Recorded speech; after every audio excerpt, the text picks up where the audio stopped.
Praise the lord. ప్రభువైన యేసుక్రీస్తు పరిశుద్ధ నామంలో దేవుని ప్రియులైన మీ అందరికీ ప్రభు నామంలో వందనాలు తెలియజేస్తూ ఉన్నాను. ఈ సమయమందు మనం అపోస్తలుల కార్యాల గ్రంథం 16వ అధ్యాయాన్ని ధ్యానం చేసుకుందాము. ఈ అధ్యాయంలో పౌలు గారు రెండవసారి సువార్త ప్రయాణం కట్టారు. ఆ ప్రయాణంలో భాగంగా దేవుని మహాకృపను బట్టి ప్రత్యేకించి 2 కుటుంబాల వారు దేవుని రక్షణలోనికి అడుగుపెట్టిన విధానం, మరికొన్ని విశేషతలు ఈ అధ్యాయంలో గ్రంథస్థం చేయబడ్డాయి. అంతేకాదు సువార్త నిమిత్తం కొన్ని శ్రమలను కూడా అనుభవించారు. ఇలాంటి వివరాలతో ఈ అధ్యాయం ఉంది. మీ బైబిల్ గ్రంథాలు తెరవండి. అపోస్తలుల కార్యాలు గ్రంథం 16వ అధ్యాయం. పౌలు దెర్బేకును లుస్త్రకును వచ్చెను. ఇక్కడ తిమోతి అను ఒక శిష్యుడుండెను. అతడు విశ్వసించిన ఒక యూదురాలి కుమారుడు. అతని తండ్రి గ్రీసు దేశస్థుడు. అతడు లుస్త్రలోను ఇకోనిలోను ఉన్న సహోదరుల వలన మంచి పేరు పొందినవాడు. అతడు తనతో కూడా బయలుదేరి రావాలనని పౌలు కోరి, అతని తండ్రి గ్రీసు దేశస్థుడని ఆ ప్రదేశంలోను యూదులకందరికీ తెలియను గనుక వారిని బట్టి అతన్ని తీసుకుని సున్నతి చేయించెను. వారు ఆయా పట్టణముల ద్వారా వెళ్ళుచు యెరూషలేములోనున్న అపోస్తలులను పెద్దలను నిర్ణయించిన విధులను గైకొనుటకు వాటిని వారికి ఆజ్ఞాపించిరి గనుక సంఘములు విశ్వాసమందు స్థిరపడి అనుదినము లెక్కకు విస్తరించుచుండెను. ప్రియశ్వాసులారా, పౌలు గారు మొదటి మిషనరీ ప్రయాణంలో అంటే సువార్త చెప్తూ తాను సందర్శించిన అనేక ప్రాంతాలను జ్ఞాపకం చేసుకున్నాడు. జ్ఞాపకం చేసుకొని బర్నబాతో అన్నట్లుగా మనం చూసాం కదా గత అధ్యాయంలో. ఏమని అంటారంటే, ఎక్కడెక్కడైతే సువార్త చెప్పబడిందో ప్రభు తట్టు త్రిప్పబడిన ఆ సహోదరులందరినీ ఒకసారి కలిసి వారిని మరలా ఇంకా ప్రభువులో ఇంకొంచెం మాటల చేత బలపరుద్దాము, ఆ ప్రాంతాలకు వెళ్దాము అన్నారు పౌలు గారు. బర్నబా ఏకీభవించాడు. అయితే బర్నబా మార్కు యోహాను కావాలనుకున్నాడు కాబట్టి బర్నబా కుప్రకు వెళ్ళిపోయాడు. పౌలు గారు మార్కుని తీసుకువెళ్ళడానికి ఇష్టపడలేదు. అందుకనే బర్నబా మార్కుని తీసుకొని కుప్రకు వెళ్ళిపోయాడు. అయితే పౌలు గారు మాత్రం సీలను మరికొందరిని వెంటబెట్టుకొని ఆయా ప్రాంతాలకు వెళ్ళడానికి నిశ్చయించుకున్నారు. అందులో వారు ఏ ప్రాంతాల్లో అయితే కొన్ని రకాల పరిస్థితులను ఎదుర్కొన్నారో ఆ ప్రాంతాలకు మరలా తిరిగి ఆ ప్రాంతాలతో పాటు మరికొన్ని ప్రాంతాలను సందర్శించి దేవుని వాక్కుల్ని అందచేయాలన్న ముఖ్య ఉద్దేశంతో పౌలు గారు సాగి వెళుతూ ఉన్నారు. లుస్త్రకు వెళ్ళారు. లుస్త్ర, దెర్బే ఈ ప్రాంతాల గుండా వెళుతూ ఉన్నారు. ఇవి గలతీకి సంబంధించిన ప్రాంతాలు.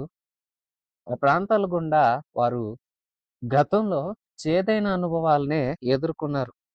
పౌలు గారు సంగతి మనం ఆలోచన చేస్తే ఇదే లుస్త్రలో రాళ్లు రువ్వి ఆయనను చంపారు.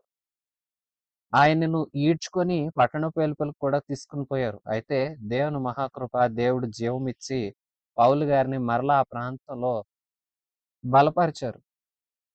మనం సాధారణంగా ఎక్కడన్నా ఏదన్నా చిన్న ఇబ్బందో, మాట పట్టింపో, లేదంటే కొన్ని ప్రాంతాలకు వెళ్ళినప్పుడు అక్కడ ఊహించని పరిణామాలు మనకు సంభవిస్తే మనం త్వరగా ఆ ప్రాంతాలకు వెళ్ళటానికి ఇష్టపడం. ఎందుకంటే కొందరు చాలా ఆలోచిస్తారు. ఉదాహరణకు మనకు నచ్చి మనం ఒక నూతన వస్త్రం కొనుక్కున్నాము. దాన్ని మనకు నచ్చింది కొనుక్కున్నాము. సంతోషంగా వేసుకొని తిరుగుతున్నప్పుడు ఎవరో అన్నారు, "ఇది మీకు అంతగా బాలేదు." ఎప్పుడైతే ఆ మాట మన చెవిన పడుతుందో మరొకసారి ఆ వస్త్రాన్ని వేసుకునేటప్పుడు వారన్న మాట జ్ఞాపకం వస్తుంది. ఇది మనకు బాలేదని వారు చెప్పారు కదా!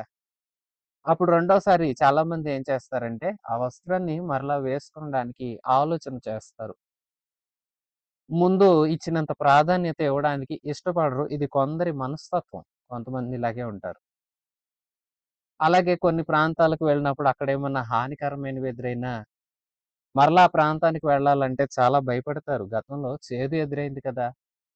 కానీ పౌలు గారు చూడండి, ఏ ప్రాంతంలో చేదు ఎదురైందో ఆ ప్రాంతానికి మరలా వెళ్తున్నారు. దేవుని రాజ్య సువార్త ప్రకటించడం ఆయన ముఖ్య ఉద్దేశం. అన్ని ప్రాంతాలకు తిరగాలని ఆయన ఆశించారు. అది ప్రభు కోరిక కూడా. అన్ని జనులకు వెలుగుగా, రక్షణార్థంగా నేను నిన్ను నియమించుకున్నాను. నీవు నా నామాన్ని భరించిన వాడుగా ఉండాలి అని ప్రభు ఇచ్చిన పిలుపుకు తన జీవిత దినాలన్నీ కట్టుబడి ఉన్నాడు పౌలు. ఇప్పుడు అందుకనే మరలా ఆ ప్రాంతంలో చేదు ఎదురైనా అక్కడ రక్షింపబడిన వారు ఉన్నారు కదా! విమర్శించిన వారు, విరోధంగా నిలిచిన వారు, వ్యతిరేకించిన వారు ఎందరున్నా రక్షింపబడిన వారు ఉన్నారు కదా! ఆ ప్రాంతాలకు వెళ్ళాలి అని ఆశపడి చేదు ఎదురైంది అని ఏమి పెద్దగా బాధపడలేదు, భయపడలేదు. మరలా ఆ ప్రాంతానికి వెళ్లారు. అయితే ఇక్కడ సంతోషించే సమాచారం ఒకటుంది. ఏ ప్రాంతంలో అయితే ప్రాణహాని ఎదురైందో ఆ ప్రాంతంలో ఒక వ్యక్తి ఉన్నాడు. ఆయన పేరు తిమోతి. ఈయన ప్రభువుని విశ్వసించిన ఒక యూదురాలి కుమారుడు. తండ్రి గ్రీసు దేశస్థుడు. ఆ ఇంట ఒక తిమోతి అనే ఆ యవనుడిని చూసి పౌలు గారు ముచ్చటపడ్డారు. ఎందుకంటే ఆ యవనుడిలో చాలా చాలా మంచి లక్షణాలున్నాయి. ఈ తిమోతిని గురించి మనం బైబిల్ గ్రంథంలో ఇంకా రాబోతున్న పుస్తకాలలో కొన్ని చోట్ల చదువుకుంటూ వెళ్తే తిమోతిని పౌలు గారు చాలా ప్రేమించారు. తిమోతి కూడా పౌలు గారికి చాలా సహకారంగా ఉన్నాడు. నా ప్రియ కుమారుడా తిమోతి అంటూ ప్రస్తావిస్తారు పౌలు గారు. తిమోతి పత్రికలు మనం చదువుకుంటూ వెళ్తే పౌలు గారు తిమోతిలో ఉన్న లక్షణాలను గుర్తించి ప్రశంసించిన సందర్భాలున్నాయి. నీలో ఉన్న విశ్వాసం, నీవు చేసే ప్రార్థన నాకు జ్ఞాపకం వస్తుంది తిమోతి. అవి నేను మీ అమ్మలోను, వాళ్ళ అమ్మలోను కూడా చూశాను. అంటూ చక్కటి ప్రశంసలు కూడా ఇచ్చారు. తిమోతి అంత సహకారి. ఎంత చేదు ఎదురైందో, ఆ చేదై ఎదురైన ఆ ప్రాంతంలో నుంచి దేవుడు తిమోతి అనే ఒక యువకుడిని పరిచారకుడిగా అందించాడు. దేవుని పరిశుద్ధ నామానికి మహిమ కలుగును గాక. ఇప్పుడు ఆ చేదంతా మర్చిపోయే అంత ఘనమైన పరిచర్య పౌలు గారితో కూడా ఉండి తిమోతి, పౌలు గారికి సహకారంగా, అలాగే బలంగా దేవుని సేవలో వాడబడ్డ ఒక యువకుడు తిమోతి. ఈ తిమోతిని పౌలు గారు అడిగారు, "నువ్వు కూడా మాతో సువార్తకు రమ్మన్నారు." అతను కూడా రావడానికి ఇష్టపడ్డాడు. అయితే కొన్ని కారణాలు ఎదురయ్యాయి. ఏమనంటే అమ్మను బట్టి యూదుడని అందరికీ తెలుసు గాని, నాన్న గ్రీసు దేశస్థుడు కదా! అందుకోసం ఇతన్ని యూదులు అంగీకరించాలి. ఎందుకంటే పౌలు గారు కూడా ఆశపడేవారు. అన్యులకు తానెంత సువార్త చెప్పడానికి ఇష్టపడ్డాడో అంతగా చెదరిపోయిన యూదులు దేవుని వైపు తిరగాలని ఆశపడ్డాడు. ఇజ్రాయేలీయులకి దేవుడు మొదట ఆధిక్యతనిచ్చాడు కదా! అబ్రహాముని ఎన్నుకున్న దేవుడు అబ్రహాముని దీవించాడు కదా! నీ ద్వారా నీవు సంతానం ద్వారా భూమి మీద వంశాలన్నీ దీవించబడతాయని ఆశీర్వదించాడు కదా! ఆ వాగ్దానం నెరవేర్చబడాలంటే ఇజ్రాయేలీయులు క్రమశిక్షణలో ఉండాలి కదా! కానీ ఇజ్రాయేలీయులు క్రమాన్ని తప్పారు. 2 భాగాలయ్యారు యూదులని, ఇజ్రాయేలీయులని. ఇజ్రాయేలీయులు చెదిరిపోయారు. యూదులు మాత్రం దేవునిలో కొంత నిలుస్తూ, కొంత తప్పిపోయినా మరలా దేవుడు హెచ్చరించినప్పుడు ఎంతో కొంత సరిజేసుకుంటూ ఉన్న విధానాన్ని బట్టి యూదుల మీద దైవ కనికరం చానా కాలం కొనసాగింది. అయితే దేవుని కనికరం ఎంతున్నా క్రీస్తు ప్రభువుని విశ్వసించని వారు యూదులైనా సరే, అన్యులైనా సరే దేవుని రాజ్యాన్ని స్వతంత్రించుకోలేరు. అందుకోసం పౌలు గారు ఎప్పుడు ఆశపడేవారు. ఇన్ని ఆధిక్యతలతో దేవుడు ఆశీర్వదించిన యోధ జాతి రక్షించబడాలి. అన్యులు కూడా రక్షించబడాలి. యోధులు యూదులనైతేనే దగ్గరకు ఆహ్వానిస్తారు. సువార్త వింటారు. యూదులు కాని వారిని అంతగా దగ్గరగా తీసుకోరు. మనం పేతురు విషయంలో చూసాం కదా! పేతురు అంటాడు, "యూదులమైన మాకు అన్యులతో సహవాసం చేయడం తగదు. మాకు ధర్మం కాదు. అయినప్పటికీ నా ప్రభువు చెప్పాడని నేను మీ ఇంటికొచ్చాను కొర్నేలి" అంటాడు కదా పేతురు. ఆ సందర్భాన్ని బట్టి చూస్తే యూదులు అంతగా సహవాసం అన్యులతో చేయడానికి ఇష్టపడరు. ఇప్పుడు తిమోతి తండ్రిని బట్టి చూస్తే అన్యుడిగా ఎంచబడతాడు. కాబట్టి అన్యులు కూడా ఇతనిని ఎలాగ ఇష్టపడతారో, యూదులు కూడా అలాగే ఇతన్ని ఇష్టపడాలి. ఇతను చెప్పే దైవ మాటలు వినాలి అని ఆశించిన పౌలు తిమోతికి సున్నతి సంస్కారం జరిగించాడు. ఎందుకంటే అతడు యూదుడే. యూద నిబంధనను కొనసాగిస్తూ ఉన్నాడు అంటూ యూదులు కూడా అతన్ని ఆహ్వానించాలి. అలాగే పరిచర్యలో అన్యులు కూడా అతన్ని ఆహ్వానించాలి అన్న ముఖ్య ఉద్దేశంతో తిమోతికి సున్నతి చేయించి తనతో కూడా ఉండునట్లుగా తీసుకుని వెళ్ళటం జరిగింది. పౌలు గారు ఇక ఆయా ప్రాంతాల గుండా సాగుతూ ఉన్నారు. సాగుతూ తన ప్రయాణాన్ని కొనసాగిస్తూ ఉన్నారు. తిమోతి కూడా ఆయనతో పౌలు, సీలతో కూడా కలిసి ముందుకు సాగుతూ ఉన్నాడు. వీరు యెరూషలేములోనున్న అపోస్తలులు, పెద్దలు ఏవైతే నిర్ణయించారో ఆ మాటలు, విధులు అందరూ గైకొనాలని వాటిని బోధిస్తూ, దైవలేఖనాలను వినిపిస్తూ ముందుకు సాగుతూ ఉన్నారు. ఎప్పుడైతే ఇలాగ వీరందరూ కలిసి అపోస్తలులు, పెద్దలు నియమించిన అనేక సంగతులను చక్కగా తెలియచేస్తూ ఉన్నారో, అన్యులు దేవుని వైపు తిరుగుతున్నారు. యూదులైన వారు కూడా దేవుని వైపు తిరుగుతున్నారు. తద్వారా సంఘములు విశ్వాసమందు స్థిరపడ్డాయి. విశ్వాసంలో స్థిరపడటమే కాదు, అనుదినము లెక్కకు సంఘమట విస్తరించిందంట. ప్రియ విశ్వాసులారా, ఎంత అద్భుతమైన మాటో కదా! ప్రస్తుత దినాలలో సంఘాలు విస్తరించడం సరికాదు కదా!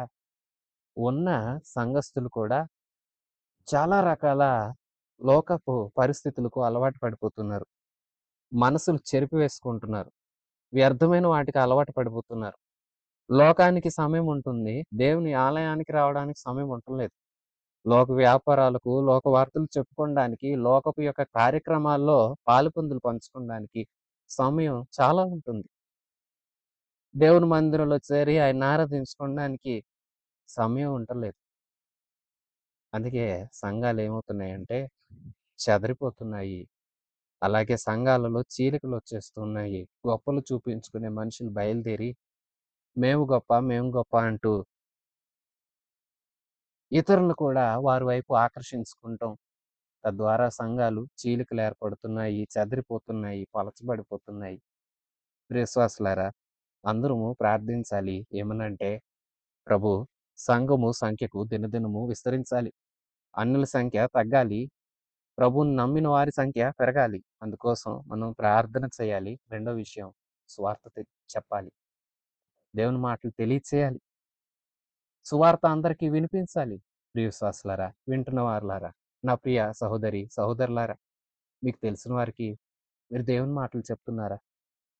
నోరు తెరచి మీ ప్రక్కనే ఉంటూ ఉన్న వారితో మీరు దేవుని మాటలను పంచుకుంటున్నారా? ప్రభు మీ పక్షంగా చేసిన కార్యాలను, ప్రభు మీ జీవితాల్లో జరిగించిన గొప్ప కార్యాలను మీరు ఇతరులకు వివరిస్తున్నారా? వివరించండి. నా దేవుడు అనేకుల్ని మీ మాటల ద్వారా ఆకర్షించగలడు. అప్పుడు వారి మనసులు తెరవబడతాయి. మనసులు తెరవబడిన వారు ప్రభువులోకి రాగలుగుతారు. అప్పుడే సంఘము దినదిన అభివృద్ధి చెందుతుంది. వారు విశ్వాసంలో స్థిరపడ్డారంట, లెక్కలోనూ విస్తరించారంట. విశ్వాసులారా, విస్తరణ కావాలి, విశ్వాసంలో స్థిరత్వం కూడా కావాలి. మరి మీరు కూడా స్థిరులుగా ఉన్నారా? చంచల మనస్కుల్లాగా లోకస్తుల వలె సగం లోకంలోనూ, సగం దేవునిలోనూ అంటున్నట్లుగా ఉన్నారా? అది క్రైస్తవులైన వారికి తగదు. క్రీస్తును సంపూర్ణంగా విశ్వసించాలి. విశ్వాసంలో స్థిరులు కావాలి. అలాగే మన ద్వారా సంఘం విస్తరించబడటానికి మన వంతు కృషి మనం చేయాలి. ప్రార్థన చేయాలి, సువార్త చెప్పాలి, అనేకుల్ని మందిరాలకు నడిపించాలి. ప్రభువే అలాంటి కృప మనందరికీ అనుగ్రహించాలి. 6వ వచనం నుంచి, ఆసియాలో వాక్యం చెప్పకూడదని పరిశుద్ధాత్మ వారిని ఆటంకపరిచినందున వారు ఫ్రుగియా, గలతియా ప్రదేశముల ద్వారా వెళ్ళిరి.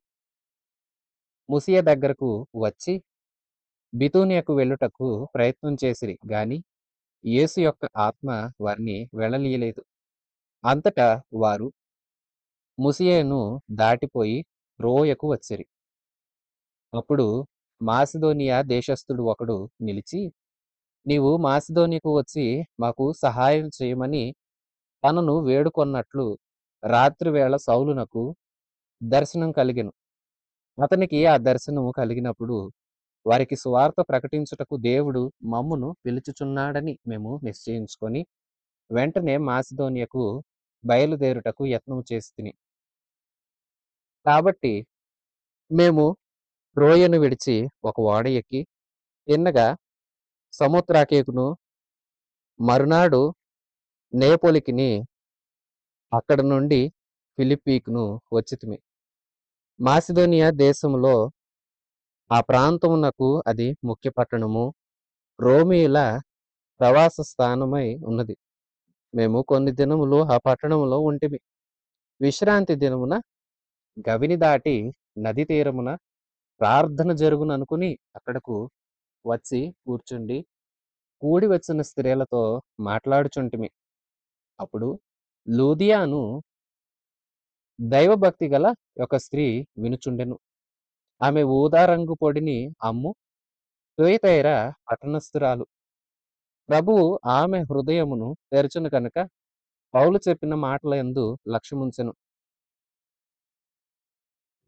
ప్రియశ్వాసులారా, పౌలు గారి యాత్ర కొనసాగుతూ ఉంది.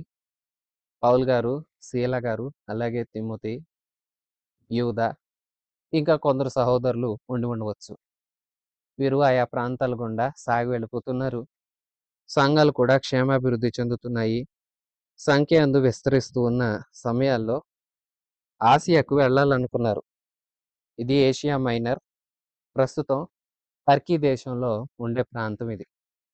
ఆ ప్రాంతానికి వెళ్ళి సువార్త చెప్పాలని పౌలు గారు ఆశపడితే దేవుడు నివారించారు, వద్దన్నారు. విశ్వాసులారా, సువార్త చెప్పడం ప్రభు చిత్తమే. ఆయా ప్రాంతాలకు వెళ్ళి దేవుని వాక్యము పరిచయం చేయడం దేవుని చిత్తమే. అయితే కాలం అంటూ ఒకటి ఉంటుంది. ఆ కాలానికి ముందు ప్రభు చిత్తం ఏంటో తెలుసుకొని దేవుడు నిర్ణయించిన చోటికి నిర్ణయించిన కాలంలోనే వెళ్ళాలి. ముందు వెళ్తే అంత ఫలితం ఉండదు. ప్రభు పంపిన నాడే గొప్ప ఫలితం. సేవకులైన వారు చేయవలసిందేంటంటే అన్ని ప్రాంతాలకు తిరిగి సువార్త చెప్పడం ఎంత ఉత్తమమైన పనో, ఏ సమయానికి ఎప్పుడు ఎక్కడికి వెళ్ళాలో అది ప్రభు యొక్క ఆజ్ఞ మేరకు విధేయతతో వెళితేనే దీవెన.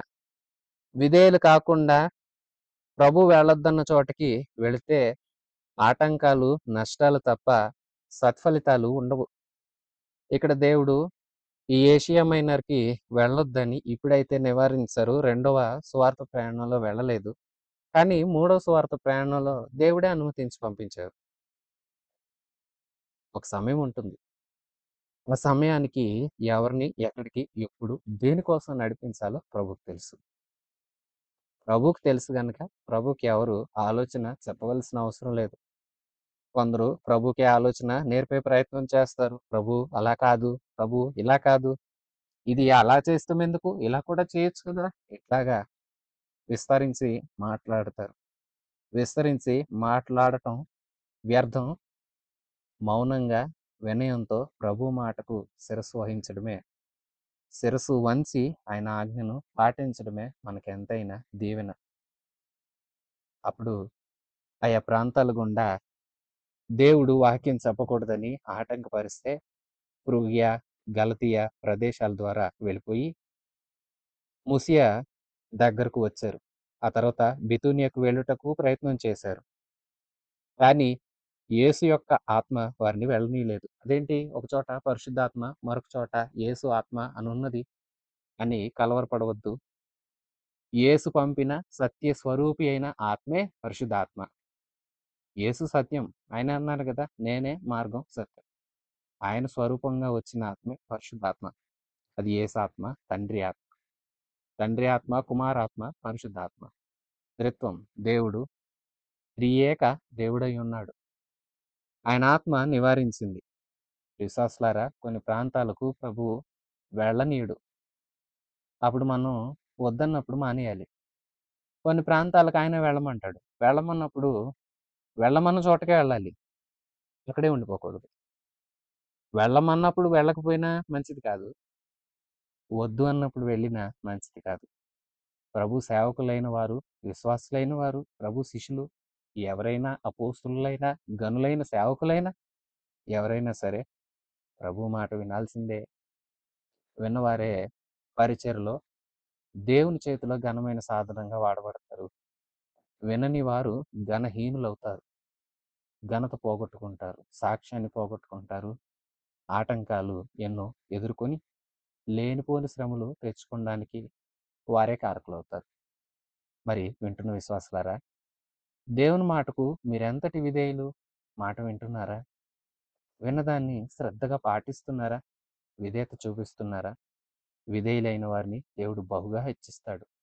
దేవుని బలిష్టమైన రెక్కల క్రింద తగ్గించుకున్నవాడు, దీన మనస్కుడై ఉన్నవాడు తగిన కాలమందు ప్రభు చేత హెచ్చించబడతాడని లేఖనాలు మనతో మాట్లాడుతున్నాయి కదా! అందుకని విధేయత అనే పాఠం నేర్చుకోనండి. శ్రద్ధ కలిగి ఉండండి.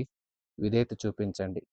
అక్కడి నుండి వారు త్రోయ అనే ప్రాంతానికి వచ్చారు. త్రోయలో సువార్త చెప్తూ అలాగూ జరుగుతూ ఉన్న దినాలలో ఒకానొక రాత్రి వేళ పౌలు గారికి ఒక దర్శనం వచ్చింది.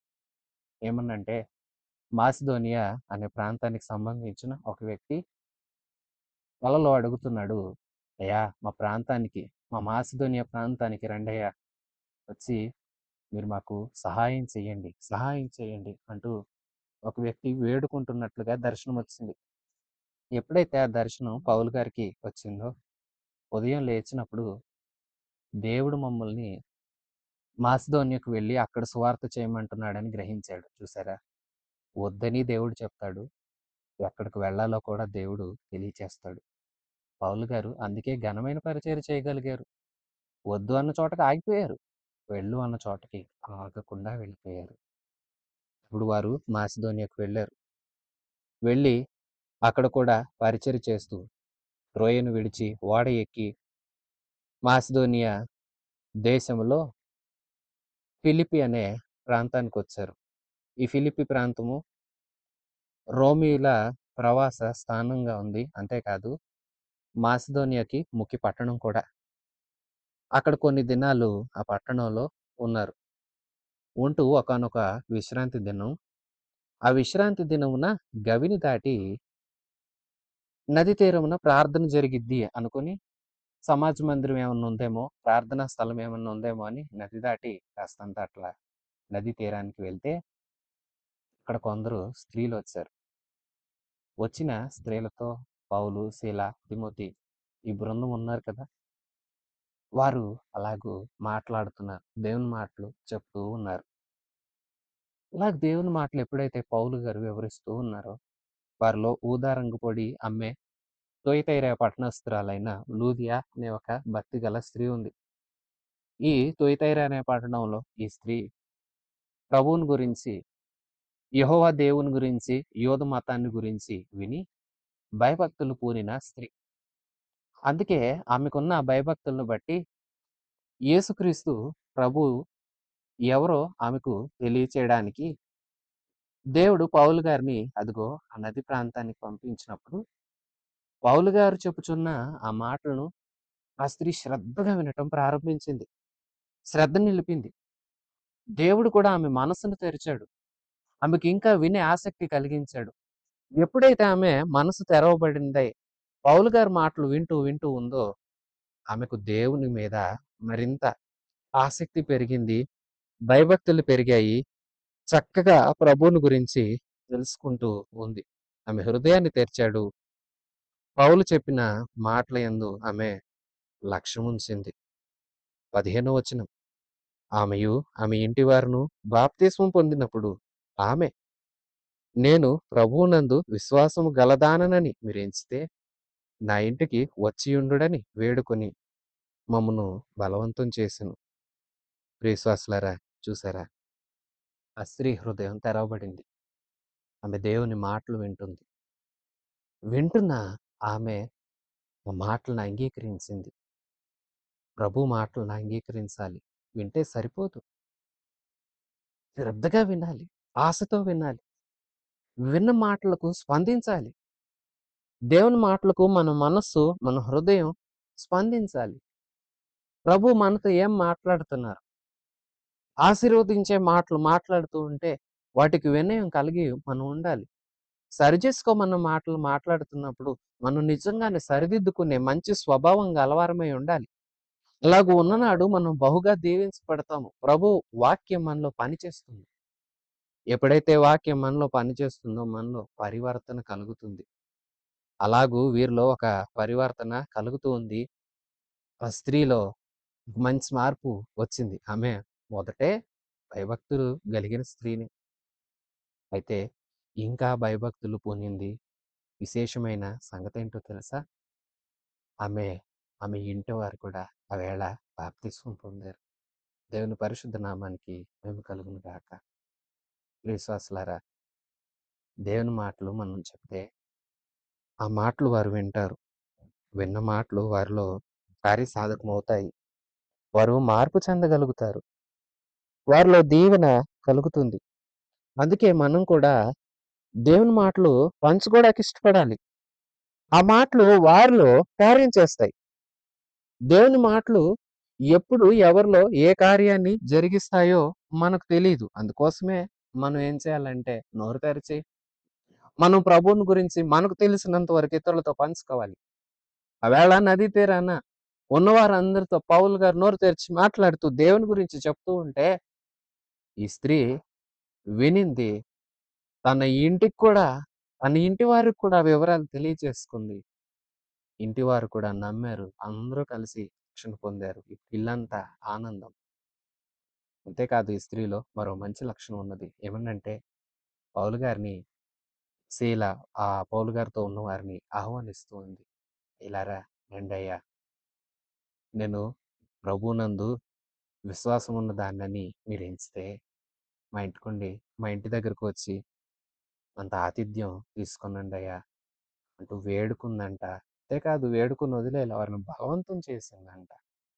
మీరు రావాలయ్యా, మీరు దైవ సేవకులు, మీరు వచ్చి అంత కాస్త అంత ఏదన్నా మాకు తోచిందేదో మేము చేసుకుంటాము, మీరు ఇక్కడ ఉండండి, ఇదిగో మీరు ఈ స్థలాన్ని వినియోగించుకోండి, కాస్తంత ఆహారం మేము ఏర్పాటు చేస్తాము, దాన్ని మీరు తీసుకొనండి అంటూ వారిని ఆమె మన ఇంట చేర్చుకొని ఆతిథ్యం ఇచ్చింది. చూసారా, ఈ స్త్రీ వాక్యం వినింది. ఈ స్త్రీ హృదయం తెరవబడింది. వాక్యానికి తన హృదయం స్పందించింది. తనలో మార్పు వచ్చింది. పశ్చాత్తాపం కలిగింది. ఆ పశ్చాత్తాపాన్ని, ఆ మాటలను తన ఇంటి వారికి కూడా పంచుకుంది. ఎప్పుడైతే వారు కూడా విన్నారో ఇంటి వారందరూ కలిసి రక్షణ పొందారు. ప్రభులోనికి వచ్చారు. ప్రభువులో వారు బలపరచబడ్డారు. ఆ తర్వాత సేవకులకు ఆతిథ్యం కూడా ఇచ్చారు. విశ్వాసులారా, మీరెలాగున్నారు? దేవుని వాక్యాన్ని శ్రద్ధ పెట్టి వినేవారుగా ఉన్నారా? మీ హృదయాలు తెరిచి ప్రభు మాటలు వింటున్నారా? వింటున్న మాటలను బట్టి మీ మీ తీరు, పద్ధతి మార్చుకుంటున్నారా? పశ్చాత్తాపపడుతున్నారా? ప్రభు కృపను వేడుకుంటున్నారా? మార్చుకోవాల్సినవేవో మార్చుకుంటున్నారా? మార్చుకోనండి.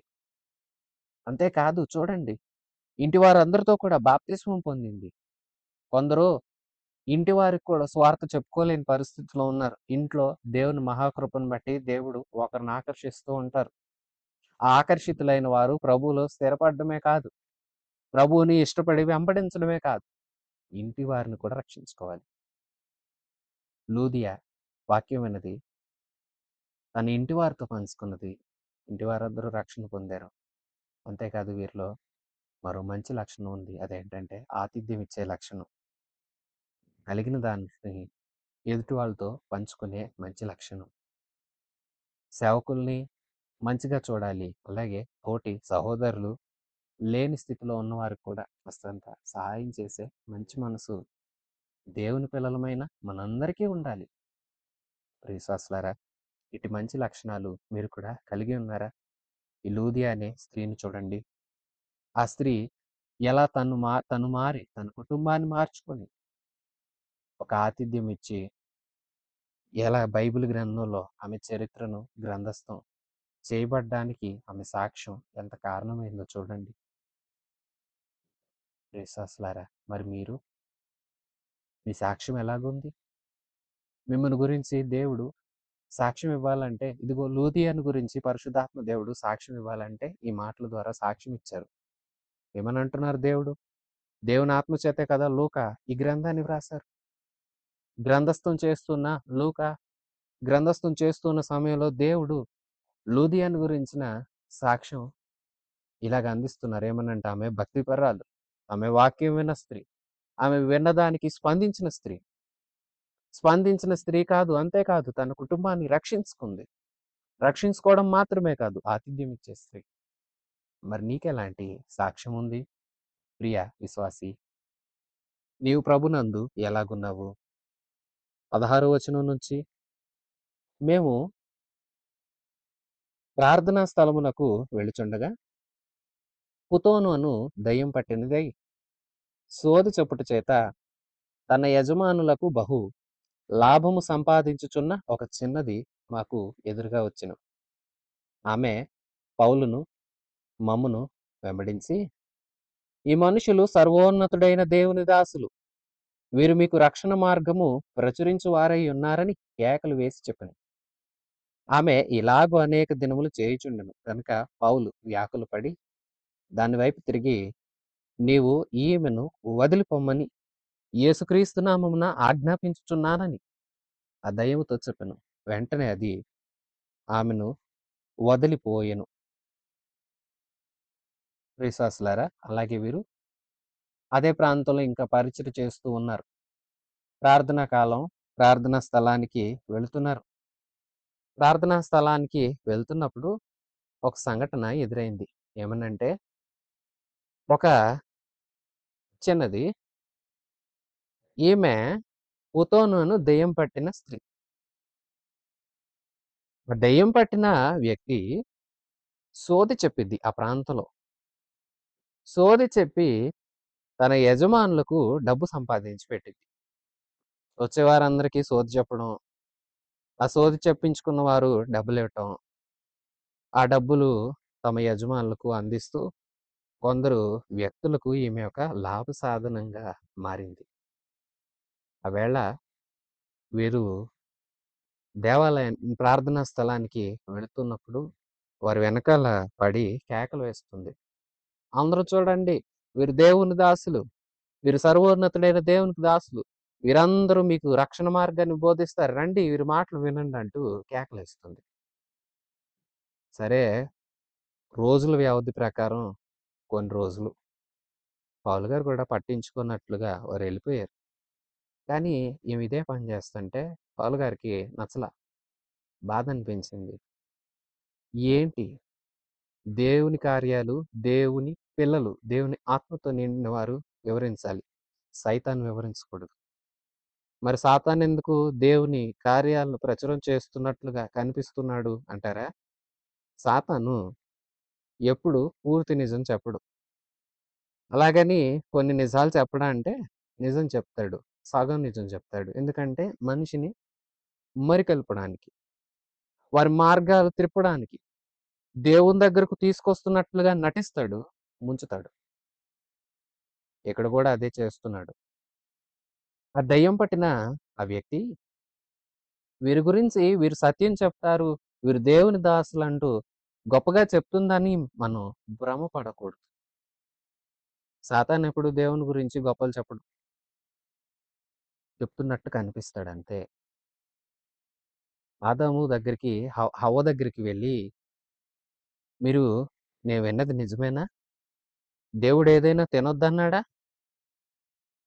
అంటే హవ్వమ్మ చెప్పింది అవును తినొద్దన్నాడు. మీకోటి తెలుసా? మీరు తింటే సావరు అన్నాడు. వాస్తవానికి వారు భౌతికంగా చావరు. కానీ ఆత్మీయంగా చచ్చిపోతారు. దేవునికి దూరమైపోతారు. అంతేకాదు మరొకటి చెప్పాడు ఏమనంటే, దేవునికి దేవుని దూతల్లాగా మీరు మారిపోతారు అని చెప్పేసరికి చావరు అన్నమాట, దేవుని దూతలు అవుతాము అన్నమాట హవ్వమ్మకు నచ్చింది. ఎప్పుడైతే ఆమె మనసులో ఆ మాటలు పడ్డాయో, ఆమె ఆ చెట్టు వైపు ఆకర్షితురాలై కొన్ని పండ్లను తీసుకొని ఆమె తిని తన పెనిమిటికి తీసుకొని వచ్చి ఇచ్చినప్పుడు అతడు కూడా భుజించినప్పుడు వారు మనోనేత్రాలు తెరవబడ్డాయి. అంటే వారు మహిమను కోల్పోయారు. అంటే చూసారా? నేనేదో బాగు చేస్తానన్నట్లుగా వచ్చాడు. గొప్ప సంగతి చెప్తానన్నట్లొచ్చాడు. ఎందుకొచ్చాడు? గొప్ప భాగ్యాన్ని కోల్పోయేలా చేయడానికొచ్చాడు. అది జరిగింది కదా! ఇక్కడ కూడా అదే చేస్తున్నాడు సాతాను. సైతాను శక్తులు ఇలాగే ఉంటాయి ప్రియ విశ్వాసులారా. అందుకే ఎవరేది చెప్పినా కాస్తంత వివేకం గలవారమై, దేవుని ఆత్మ నింపుదల గలవారమై ఉంటే వివేకమొస్తుంది. ఎవరైతే వివేకం కలిగుంటారో వారు మంచేదో, చెడేదో గ్రహించగలుగుతారు. ఎందుకంటే దేవుని ఆత్మలాగానే మాట్లాడేవారుంటారు. కానీ గుర్తుపట్టాలి జాగ్రత్త. దేవుని ఆత్మ ఏమిటో, దేవుని ఆత్మ కానిదేమిటో గుర్తుపట్టాలి. ఇక్కడ సాతాను దేవుని గురించి గొప్పగా ఎందుకు చెప్తాడు? అందుకే పౌలు గారికి వ్యాకులంగా అనిపించింది. ఇక ఉండబట్టలేక వెనక్కి తిరిగి యేసుక్రీస్తు నామమున ఆజ్ఞాపిస్తున్నా, ఆ మనిషిని వదిలిపో అని దెయ్యాన్ని ఆజ్ఞాపించగానే దెయ్యము వదిలిపోయింది. సరే, దెయ్యం వదిలిపోతే అక్కడోళ్ళు సంతోషించారా? ఏం చేశారో చూద్దాం రండి. 19వ వచనం. ఆమె యజమానులు తమ లాభసాధనము పోయెనని చూచి పౌలును, సీలను పట్టుకొని గ్రామపు చావడిలోనికి అధికారుల యొద్దకు ఈడ్చుకొని పోయిరి. అంతటా న్యాయాధిపతుల యొద్దకు వారిని తీసుకుని వచ్చి, ఈ మనుషులు యూదులయ్యుండి రోమీయులమైన మనము అంగీకరించుటకైనను చేయుటకైనను కూడని ఆచారములు ప్రచురించుచు మన పట్టణమును గలిబిలి చేయుచున్నారని చెప్పి, అప్పుడు జనసమూహము వారి మీద దొమ్మిగా వచ్చెను. న్యాయాధిపతులు వారి వస్త్రములు లాగివేసి వారిని బెత్తములతో కొట్టవలెనని వారికి ఆజ్ఞాపించిరి. వారు చాలా దెబ్బలు కొట్టి వారిని చెరసాల్లో వేసి భద్రంగా కనిపెట్టవలెనని చెరసాల నాయకునికి ఆజ్ఞాపించిరి. విశ్వాసులారా, జరిగిన సంగతి ఏంటంటే వారి యొక్క లాభసాధం పోయిందని, ఆ స్త్రీ విడిపించబడింది, దయ్యం పోయిందని సంతోషించే వారికన్నా ఆ దయ్యం తెచ్చిపెట్టే లాభం పోయింది అని బాధపడిపోయే యజమానులు అధికారులకు ఫిర్యాదు చేశారు. ఎప్పుడైతే ఆ ఫిర్యాదు అందుకున్నారో పౌల్ని, సీలని వారు పట్టుకున్నారు. చాలా దెబ్బలు కొట్టారు. బాధ పెట్టారు. ఏమని చెప్తున్నారంటే, వీరు మనం అసలు చేయకూడని పనులు చెప్తున్నారు. మనం ఆచరించకూడనివి, చేయకూడనివి, వినకూడనివి చెప్తున్నారు. ప్రియ విశ్వాసులారా, చూసారా? దేవుని మాటలంట వినకూడనివంట. మారు మనసు పొందండి, ప్రభువులోకి రండి, బాప్తిస్మం పొందండి అంటే అదంట చేయకూడని పనంట. చూసారా? ప్రభు మాటలు వినకూడనివి, మారు మనసు పొందండ్రా అంటేనేమో అది చేయకూడని పనంట. నిజమే కదా! క్రైస్తవ సంఘాల్లో ఏం బోధిస్తారు? మీకు తెలీదా? ఏం బోధిస్తారు? నీతి విషయంలో ఎలా బ్రతకాలి, లోకానికి వేరై చెడ్డ జీవితాన్ని విడిచిపెట్టి మంచి జీవితాన్ని ఎలాగూ కొనసాగించాలో, పాపాన్ని విడిచిపెట్టి పతన స్థితి నుంచి, పడిపోయిన స్థితి నుంచి లేపబడి దేవుని రాజ్యానికి పౌరులుగా, వారసులుగా ఎలా మారాలో తెలియచేస్తారు కదా దేవుని సంఘంలో, క్రైస్తవ మందిరాల్లో. కానీ ఆ మాటలంట వినకూడని మాటలంట. మారండి అంటే అది చేయకుండా పనంట. చూసారా? కొందరు మంచి చెప్తే నిజంగానే బుర్రకెక్కించుకోరు. చెడుకైతే 10 మంది సహకరిస్తారు. మంచి కోసమైతేనో ఒకరు కూడా ముందుకు రారు. ప్రియవిశ్వాసులారా, ఒక ప్రశ్న. దేవుని ప్రియులైన మీరు మందిరాలకు వెళతారు. నలుగురిని పోగేసుకుని ఏ రోజన్నా వెళ్ళిన అనుభవం ఉందా? అదే త్రాగుబోతుతనానికి, వ్యభిచారానికి, విచ్చలవిడి పాపం చేసేవారు చూసారా? నలుగురిని పోగు చేసుకుని వెళతారు. మంచి కోసం మీరు మందిరానికి తీసుకురాలేకపోతున్నారు గానీ, చెడు కోసం వారు వ్యర్థమైన స్థలాలకు ఈజీగా తీసుకెళ్ళిపోతున్నారు. చాలా సులభంగా ఇతరులను నడిపిస్తున్నారు. చూసారా? వారు అదే నేరం మోపారు. వీళ్ళు చేయకూడనివి, వినకూడనివి, పాటించకూడనివి చెప్పి పట్టణాన్నే గలిబిలి పెడుతున్నారు అనేసరికి ఆ న్యాయాధిపతులట విచారణ చేయలేదండి. వీరేం న్యాయాధిపతులు. ఏ విచారణ లేకుండా పౌలుని, సీలను ఉన్నట్లుగా పట్టుకొనొచ్చి చాలా దెబ్బలు కొట్టించారు. చాలా దెబ్బలు కొట్టించారు. ఆ తరువాత వారిని చెరసాలలో వేశారు. వారిని అలాగ బంధించి పెట్టారు. చూద్దాం రండి ఆ వచనం. 23వ వచనం నుంచి వారు చాలా దెబ్బలు కొట్టి వారిని చెరసాలలో వేసి భద్రంగా కనిపెట్టవలెనని చెరసాల నాయకునికి ఆజ్ఞాపించిరి. అతడు అట్టి ఆజ్ఞను పొంది వారిని లోపల చెరసాలలో త్రోసి వారి కాళ్లకు బొండ వేసి బిగించెను. విశ్వాసులారా చూసారా? చాలా దెబ్బలు కొట్టారు.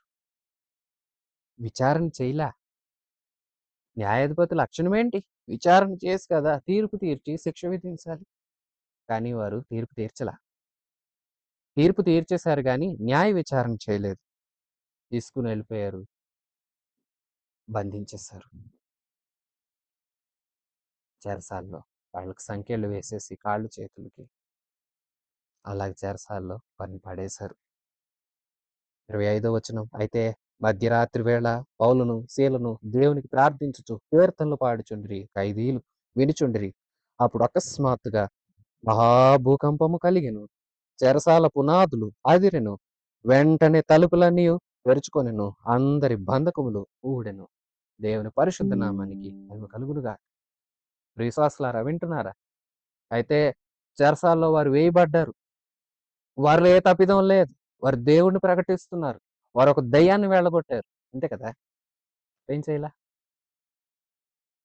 వారిక కృంగిపోలా. మేమేం తప్పు చేయలా. మా దేవుడు న్యాయవంతుడు అంటూ విశ్వాసులారా తన్నులు తిన్నవాళ్ళు నీకెక్కడ దెబ్బలు తగిలాయి, నాకెక్కడ దెబ్బలు తగిలాయి అని కదా చెప్పుకోవాలి. కానీ వీరు అర్ధరాత్రి వేళ, మధ్యరాత్రి వేళట లేచి పాటలు పాడి ప్రభుని స్తుతిస్తూ ప్రార్థిస్తున్నారంట. మిగతా ఖైదీలు అవన్నీ వింటున్నారంట. ఎంత ఆనందం! వీరు నిజమైన క్రీస్తు సేవకులు కదా! నిజంగా యేసుని వెంబడించేవారు కష్టాలకు కృంగిపోరండి. మీకు శ్రమ సంభవించినా అయితే పాటలు పాడండి, కీర్తనలు పాడండి. ఒకరినొకరు ఒకరి సమాచారాలు ఒకరు తెలియచేసుకోండి. ఎవరికైనా రోగం ఉందా?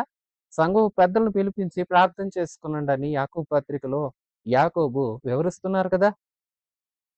అలాగే మనం కూడా ఏ పరిస్థితి అయినా మన ప్రభువు ఉన్నాడు. మన తప్పు లేదంటే దేవుడు ఊరకనే మాత్రం చూస్తూ ఊరుకోడు. విశ్వాసులారా వారు కూడా అదే నమ్మారు. అర్ధరాత్రి వేళ లేచి సంతోషంగా పాడుతూ స్తుతిస్తుంటే వారి ఆరాధన ఎంత బలంగా ఉందంటే మహా భూకంపం కలిగింది అకస్మాత్తుగా. ఆ భూకంపానికి జరిగిన విశేషత చూడండి. సాధారణంగా భూకంపాలు వస్తే ఇళ్ళు కూలిపోవడాలు ఇలాంటి సమాచారాలు వింటాము. ఇక్కడ కలిగిన భూకంపం ఎలాంటిదో తెలుసా? తలుపులు తెరుచుకున్నాయి, బంధకాలు ఊడిపోయాయి, సంకెళ్ళు ఊడిపోయాయి, తలుపులు తెరవబడ్డాయి. ఆరాధన ఆశ్చర్యం కదా! దేవుణ్ణి స్తుతిస్తున్నావా? స్తుతించు, నీ బంధకాలు తెంపబడునుగాక. ప్రభువుని స్తుతించడం ప్రారంభించు. నీవు ఏ బంధకాల్లో పడి ఉన్నావో వాటి నుంచి విడుదల పొందుతావు. దేవుణ్ణి స్తుతించడం మంచిది. దేవునికి స్తోత్రము, గానము చేయుట మంచిది అని కీర్తనల గ్రంథంలో మనం చదువుతాం కదా. 27వ వచనం. అంతలో చెరసాల నాయకుడు మేలుకొని చెరసాల తలుపులన్నీ తెరచియుండుటయు చూచి ఖైదీలు పారిపోయారనుకుని కత్తి దూసుకొని తన్ను తాను చంపుకొనబోయెను. వెంటనే చెరసాల నాయకుడు ఆ భూకంపానికి, శబ్దానికి లేచాడు. లేచి అలా చూడగానే తలుపులన్నీ తెరవబడ్డాయి. ఆశ్చర్యపోయాడు. ఆశ్చర్యానికన్నా ముందు భయమేసేసింది. అమ్మో! తలుపులేంటి తెరవబడ్డాయి? ఖైదీలందరూ పారిపోయారేమో! నాకసలే వీరిని భద్రంగా కనిపెట్టమని ఆజ్ఞాపించారు. వారు కూడా వెళ్ళిపోయారేమో! తలుపులు తెరవబడ్డాయి అంటూ కత్తి తీసుకొని తన మెడ మీద అలా పెట్టుకొని చంపేసుకోబోయాడు. చంపుకోబోతుంటే పౌలు గారు నివారిస్తున్నారు. 28వ వచనం. అప్పుడు పౌలు, నీవు ఏ హాని చేసుకొనవద్దు. మేమందరం ఇక్కడే ఉన్నామని బిగ్గరగా చెప్పాను.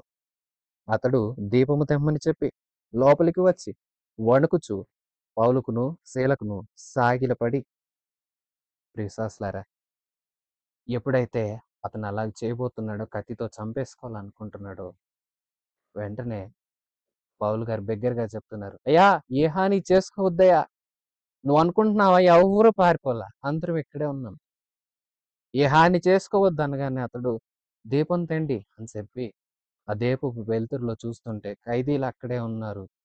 ఇక లోపలికి వచ్చాడు, వణికిపోతున్నాడు. పౌలుకి శీలకు సాగిలు పడిపోయాడు. సాగిలు పడిపోయి 30వ వచనం, వారిని వెలుపలకు తీసుకుని వచ్చి, అయ్యలారా, రక్షణ పొందుటకు మేమేమి చేయవలెను? అందుకు వారు, ప్రభు అయిన యేసునందు విశ్వాసముంచుము, ఇప్పుడు నీవును నీ ఇంటి వారును రక్షణ పొందుదురు అని చెప్పి అతనికిని అతని ఇంట ఉన్న వారందరికీ దేవుని వాక్యము బోధించిరి. రాత్రి ఆ గడియలోనే అతడు వారిని తీసుకుని వచ్చి వారి గాయములు కడిగెను. వెంటనే అతడును అతని ఇంటి వారందరూ బాప్తిస్మం పొందిరి. విశ్వాసులారా, చూసారా పౌలు గారు అలా చెప్పడం చూసి ఆశ్చర్యపోతున్నాడు. అయ్యా, రక్షణ పొందాలంటే మేమేం చేయాలి? వాడిని వెలుపలకు తీసుకుని వచ్చాడు. అడుగుతున్నాడు, అయ్యా రక్షణ పొందాలంటే మేమేం చేయాలి? పౌలు గారు చెప్తున్నారు, యేసు నామమునందు విశ్వాసం ఉంచండి, ఆయన నమ్మండి, ఆయన ప్రభు అని ఒప్పుకోండి. ఆయన మీరు ఒప్పుకుంటే, మీరు ఆయన యందు విశ్వాసం ఉంచితే నీవు నీ ఇంటి వారు రక్షణ పొందుతారు అంటూ మనకి తన ఇంటి వారికి మరికొంత దేవుని వాక్యాన్ని బోధిస్తున్నారు. విశ్వాసులారా, రక్షణ పొందటానికి ఏం చేయాలి? ప్రభువుని ప్రభు అని నోటితో ఒప్పుకోవాలి. ప్రభువు అంటూ అధికారం ఆయనకి ఇవ్వాలి. నీవు తగ్గించుకోవాలి. నీ పాపాలన్నీ ఒప్పుకోవాలి. మరలా చేయను ప్రభు అనే తీర్మానానికి రావాలి. ఏవైతే ఒప్పుకున్నావో వాటి విషయంలో చచ్చిన వాడిగా ఉండి మనసు మార్చుకోవాలి. మారు మనసు నిమిత్తం బాప్తిస్మం పొందాలి. ఈ సువార్తపు మాటలు పౌలు గారు ఇంటి వారికి వినిపిస్తే వారట వీరిని ఇంటికి తీసుకెళ్ళి గాయాలు కడిగారంట. ఆ రాత్రే ఇంటి వారందరూ రక్షణ పొందారు. చూసారా, దేవుని మాటలు విన్న లూదియా కుటుంబం రక్షణ పొందింది. ఇక్కడ చెరసాల నాయకుని ఇల్లు రక్షింపబడింది. వింటున్న సహోదరి సహోదరుడా, నీ ఇల్లు రక్షణ పొందిందా? నీ ఇంటి వారందరూ రక్షణలో ఉన్నారా? ప్రభులో నిలుచున్నారా? సాక్ష్యాన్ని కాపాడుకుంటున్నారా? పరిశుద్ధంగా జీవిస్తున్నారా? ఇతరులకు బోధిస్తున్నారా? ప్రభు రాజ్య వ్యాప్తి కోసం ప్రయాసపడుతున్నారా? ఏ స్థితిలో ఉన్నారు? ఒకసారి మీరు ఆలోచించుకుంటారా? వాక్యం ఎదుట మీ హృదయాన్ని పెట్టి పరీక్ష చేసుకుంటారా? ఆ ఇంటి వారు రక్షణ పొందారు. 34వ వచనం, మరియు అతడు వారిని ఇంటికి తోడుకుని వచ్చి భోజనం పెట్టి దేవుని యందు విశ్వాసం ఉంచిన వాడే తన ఇంటి వారందరితో కూడా ఆనందించను. విశ్వాసులారా, ఎప్పుడైతే రక్షణ కలిగిందో అప్పుడు ఆనందం. నువ్వు రక్షింపబడ్డావా? రక్షింపబడితే నీలో ఆనందం ఉంటుంది. నీ ఇంట్లో ఆనందం ఉంటుంది. దేవుని యందు విశ్వాసం ఉంచగలుగుతావు. దేవునిలో నిలబడటం నేర్చుకుంటావు. స్థిరాలు అవుతావు. ప్రభుకి భయభక్తులు కలిగి ఉంటే నీవు నీ గృహము రక్షింపబడి రక్షణ ఆనందాన్ని అనుభవించగలుగుతారు. విశ్వాసులారా, పాపంతో ఉంటే రక్షణ రాదు. పాపంలో ఉంటే సంతోషం ఉండదు. లోకంలో ఉంటే లోకపు ఆనందం క్షణికమైనది, గతించిపోతుంది. ధనమందు ఆనందాన్ని వెతుకుతున్నావా? ధనం నీ దగ్గర నిలవదు. ఆరోగ్యమందు ఆనందిస్తున్నావా? ఆరోగ్యము ఏమంత గొప్పది కాదు. అది నిత్యము నీతో ఉండేది కాదు. వయసును బట్టి ఆరోగ్యం తరిగిపోతుంది, బలం తరిగిపోతుంది, అందం మాయమైపోతుంది, జ్ఞానం వేరుతనం అయిపోతుంది. ప్రభువు మాత్రమే కడవరకు నిలుస్తాడు, నేను తన రాజ్యానికి చేరుస్తాడు. ప్రభునందు విశ్వాసం ఉంచు, రక్షణ పొందుతావు. ప్రభులో నిలకడగా ఉండు, ఆయన రాజ్యానికి వారసురాలువు అవుతావు. ఇంటి వారందరూ రక్షణ పొందారు. రక్షణను బట్టి ఆనందించారు. 35వ వచనం నుంచి, ఉదయమైనప్పుడు న్యాయాధిపతులు ఆ మనుషులను విడుదల చేయమని చెప్పుటకు బంటులను పంపిరి. చెరసాల నాయకుడు ఈ మాటలు పౌలునకు తెలిపి, మిమ్మును విడుదల చేయమని న్యాయాధిపతులు వర్తమానం పంపి ఉన్నారు గనుక మీరు ఇప్పుడు బయలుదేరి సుఖంగా పొండి అని చెప్పాను. అయితే పౌలు, వారు న్యాయము విచారించకయే రోమీలమైన మమ్మును బహిరంగంగా కొట్టించి చెరసాల్లో వేయించి ఇప్పుడు మమ్మను రహస్యంగా వెళ్ళగొడతారా? మేము ఒపము. వారే వచ్చి మమ్మను వెలుపలికి తీసుకొని పోవాలని చెప్పెను. ఆ బంటులు ఈ మాటలు న్యాయాధిపతులకు తెలపగా వీరు రోమీలని వారు విని భయపడి వచ్చి వారిని బతిమాలుకొని వెలుపలకు తీసుకుని పోయి పట్టణపు పట్టణము విడిచిపోండని వారిని వేడుకొనెను. వారు చెరసాలలో నుండి వెలుపలకు వచ్చి లూదియా ఇంటికి వెళ్ళిరి. అక్కడి సహోదరులను చూచి ఆదరించి బయలుదేరి పోయిరి. విశ్వాసులారా, ఆ న్యాయాధిపతి ఇంట వారు ఆ రాత్రి ఉన్నారు. ఇల్లంతా ఆనందం, సంతోషం. తర్వాత ఉదయమైంది. న్యాయాధిపతులు ఎవరైతే శిక్షించండి, కొట్టించారో, ఎవరైతే కొట్టించి వీరిని చెరసాల్లో బంధించమని ఆజ్ఞ ఇచ్చారో వారు కొంతమంది భటుల్ని పంపి ఆ మనుషుల్ని విడుదల చేసేయండి. నేను కొట్టేశాం కదా, చాలు వాళ్ళకి వదిలేయండి అని చెప్పి బంటుల్ని పంపించారు. బంటులు ఆ సమాచారం చెరసాల నాయకుడి ఇంటికి తీసుకుని వచ్చారు. చెరసాల నాయకుడు చెప్పారు, అయ్యా నిన్న మనం బంధించామే, వారిని విడుదల చేయమని న్యాయాధిపతులు చెప్తున్నారు, వాళ్ళంట వదిలేయ్యా అని చెప్పగానే చెరసాల నాయకుడు పౌలు గారితో సమాచారాన్ని చెప్పాడు. అయ్యా మిమ్మల్ని వదిలేయమంటున్నాడు, ఇక మీరు సుఖంగా వెళ్ళిపోవచ్చు అయ్యా అంటే పౌలు గారు అంటున్నారు, వద్దు, నేను ఒప్పుకోను. మేము రోమీలమైన మమ్మల్ని ఏ విచారణ లేకుండా అన్యాయంగా కొట్టించి లోపలేసారే. ఇప్పుడేమో అందరి ముందు లోపలేసి ఇప్పుడేమో ఎవరికి తెలియకుండా రహస్యంగా పంపించేసి మేము పారిపోయామని చెప్పుకోడాక వద్దు. వాళ్ళే వస్తే వాళ్ళే వచ్చి చెప్పి విడుదల చేస్తేనే మేము ఒప్పుకుంటామని ఇక్కడే ఉండిపోయారు. ఉండిపోయేసరికి న్యాయాధిపతులకి సమాచారం బంట్లు తెలియచేస్తే వాళ్ళు విని చాలా చాలా ఆశ్చర్యపడిపోయి చాలా భయపడిపోయారు. అమ్మో, రోమీలా వీళ్ళు కూడా తెలియక కొట్టించేసామే, తెలియక విచారణ చేయకుండా ఇలా చేసామే అని వేగంగా వచ్చి పౌలు గారినంట బతిమాలుకుంటున్నారంట. అయ్యా అయ్యా అయ్యా, తప్పైంది, క్షమించు బాబు, తెలియక చేసాం, ఏమనుకోవద్దు, ఇది మనసులో పెట్టుకోవద్దు, దయచేసి మీరు రండి అంటూ సమాచారాన్ని అందించారు. ఎప్పుడైతే ఆ సమాచారాన్ని తెలియచేయబడ్డ ఆ సమాచారాన్ని బట్టి పౌలు గారిని వారు బతిమాలిన విధానాన్ని బట్టి పౌలు గారు అంగీకరించారు. ఇక వాళ్ళు, అయ్యా మీరు ఇక్కడ ఉండొద్దయ్యా, దయచేసి ఈ ప్రాంతాన్ని వదిలేసి వెళ్ళిపోండి అని వేడుకుంటే పౌలు గారు అతనితో ఉన్న శీల తదితరులు లూదియా ఇంటికి వచ్చారు. అక్కడ సహోదరులను ఆదరించి అక్కడి నుంచి మరో ప్రాంతానికి బయలుదేరి వెళ్ళిపోయారు. ఇవి 16వ అధ్యాయంలో ఉన్న వివరాలు.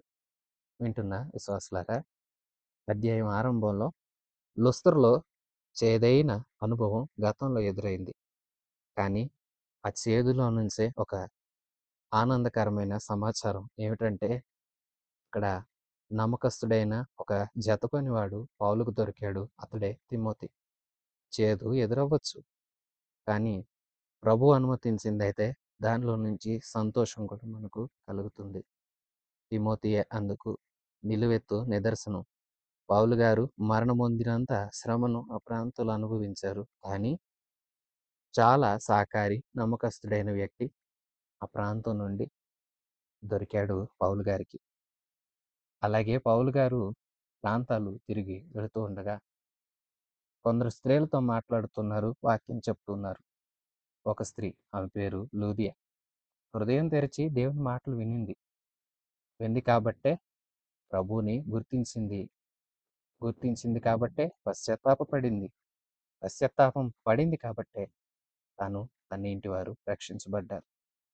ఆ ఇంటి వారు రక్షింపబడటమే కాదు, వారు ఆతిథ్యమిచ్చే మంచి లక్షణం కలిగిన, మంచి సాక్ష్యం కలిగిన వ్యక్తులు. ప్రియశ్వాసులారా, మీ సాక్ష్యం ఏంటి? అలాగే ఆ ప్రాంతంలో ఒక దయ్యం పట్టిన స్త్రీ దయ్యం నుంచి విడుదల పొందింది. అయితే తమ లాభ సాధనం పోయిందని వారు కక్షగట్టారు. కక్షగట్టిన వారు అన్యాయపు నేరం మోపారు. అన్యాయమైన నేరం. ఆ నేరానికి ప్రతిఫలంగా పౌలు, శీల చాలా దెబ్బలు తిన్నారు. చెరసాల్లోకి వెళ్ళారు. అక్కడ ఒక వ్యక్తిని చూస్తాము. అతడు చెరసాల నాయకుడు. ఇతడు ప్రభువుని తెలియనివాడు అన్యుడు. అన్యుడు గనకే ఇతడు పౌలు గారిని, శీలను లోపల వేసేశారు. వేసేసి సైనికులు కాపలా ఉన్నారు. ఇతడు కూడా ఉన్నాడు. నిద్రావస్థలో ఉన్నాడు. ఇది నిద్రపోతున్నాడు. అంటే దేవుడిలో లేడు గనక లోకంలో ఉన్నాడు. లోకం నిద్రిస్తుంది. ప్రభువుని ఎరిగి సజీవంగా లేదు. ప్రభువుని ఎరిగిన వారు సజీవులు. ఎందుకంటే వీరు పునరుత్థానులై దేవునితో కూడా ఉంటారు. లోకంను ఎరగని వారు మృతతుల్యమైన పరిస్థితిలో ఉన్నారు. వారు నరకానికే పాత్రలవుతారు. అంతేకాదు, ఇతడు చీకట్లో ఉన్నాడు. అంటే చీకటి పాపానికి సాదృశ్యం కదా. అంతేకాదు, ఇతడు హాని చేసుకునే స్థితిలో ఉన్నాడు. ఎప్పుడైతే అతనికి రక్షణ సువార్త వినిపించిందో అప్పుడు అతని చీకటి పోయింది. అతని పరిస్థితి మారింది. హాని చేసుకునే స్వభావం మారిపోయింది. నీ ఇంటికి ఆనందం వచ్చింది. చావవలసిన వాడు చావు నుంచి విడిపించబడ్డాడు. నిద్ర మేల్కొన్నాడు. నిజమేంటో గుర్తించగలిగాడు. వింటున్న విశ్వాసి, చీకటి నుండి వెలుగులోకి వచ్చావా? నిద్రాస్థితి నుంచి మేల్కొన్నావా? సమయం గతించిపోతా ఉంది. ప్రభు రాకడ సమీపిస్తుంది. మేల్కొన్నావా? ఇప్పుడే ప్రభు వస్తే మెలకువగా ఉన్న వారితో కూడా కలిసి వెళ్ళే స్థితిలో ఉన్నావా? నిద్రావస్థలో ఉన్నావా? కన్యకలట నిద్రిస్తున్నారట. అదుగో పెండ్లి కుమారుడు శబ్దం వినిపించింది. సిద్ధపడ్డవారు వెళ్ళారు. నిద్రావస్థలో ఉన్నవారు విడవబడ్డారు. అలాగే హాని చేసుకునే స్థితిలో ఉన్నావా? ఎదుటి వాళ్ళకి సాయం చేసే స్థితిలో ఉన్నావా? చీకట్లో ఉన్నావా? వెలుగులో ఉన్నావా? నీవు నీళ్ళు రక్షణానందాన్ని అనుభవిస్తున్నారా? రక్షకుడైన యేసుకు దూరంగా ఉన్నావా? దూరంగా ఉంటే ఇప్పుడే రా. ఇదే రక్షణ సమయం. ఇదే అనుకూల సమయం. ఇదే రక్షణ దినం. ప్రభువు నేడే చేరు. ప్రభువా అని పిలు. పాపాలు ఒప్పుకో. మారు మనసు పొందు. బాప్తిస్మం పొందుకొని ప్రభు ఆత్మతో నింపబడి ప్రభు రాకడ కోసం ఎదురు చూస్తూ అనేకులకు ప్రభు మాటలు చెప్తూ అనేకుల ఎదుట ప్రభు సాక్షిగా నిలిచి ప్రభుతో కూడా యుగ యుగాలు ఉండటానికి, నిత్య రాజ్యానికి వెళ్ళటానికి సిద్ధపడు. అదిగో, నువ్వు సిద్ధపడాలంటే నీ హృదయం తెరిచి దేవుని మాటలు వినాలి. మరి హృదయం తెరువు. ప్రభు మాటలను హృదయమందు భద్రపరచుకో. ప్రతి మాట మనందరి హృదయాల్లో స్థిరపరచబడునుగాక. ఆమేన్. మన ప్రభు అయిన యేసయ్య కృప, తండ్రి అయిన దేవుని పరమ ప్రేమ, పరిశుద్ధాత్మ దేవుని అన్యోన్య సహవాసం మనందరికీ సదాకాలం తోడయుండి నడిపించునుగాక. ఆమెన్. God bless you.